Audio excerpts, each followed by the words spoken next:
समाज में अक्सर लोग कहते हैं कि मैं उस आदमी से कोई संबंध नहीं रखूंगा क्योंकि वो तो मनुष्य है ही नहीं, वो इंसानियत के नाम पर धब्बा है। आप भी इस तरह की बातें लोगों से जब तब सुनते ही रहते होंगे।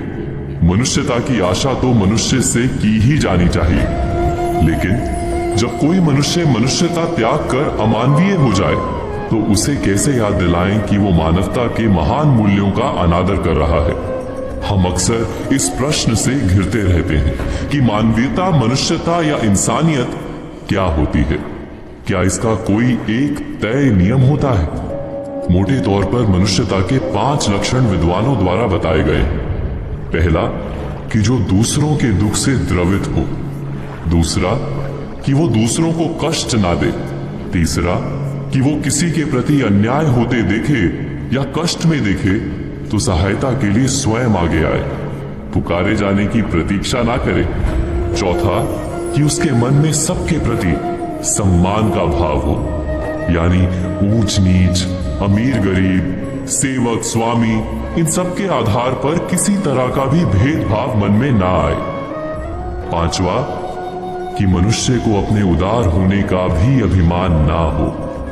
मैं इसी मनुष्यता को समझाने के लिए एक ऐतिहासिक सत्य घटना आपको बताता हूं। एक समय की बात है, महात्मा गांधी जी अपने निजी सचिव महादेव भाई देसाई के साथ रेलगाड़ी में यात्रा कर रहे थे।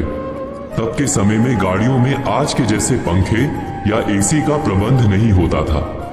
यात्रा से थके गांधी जी आराम करने के लिए लेटे थे और उनके सचिव महादेव भाई बापू की सुविधा के लिए सेवा भाव से हाथ के पंखे से हवा कर रहे थे।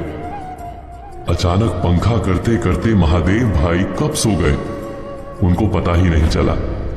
कुछ समय के बाद जब महादेव भाई की नींद टूटी तो क्या देखते हैं, बापू उनको पंखा कर रहे हैं। महादेव भाई को बहुत वेदना हुई। वो बोले, बापू ये क्या कर रहे हैं आप? गांधी जी बोले, महादेव भाई, जितना आराम मुझे चाहिए उतना ही आराम आपको भी मिलना चाहिए।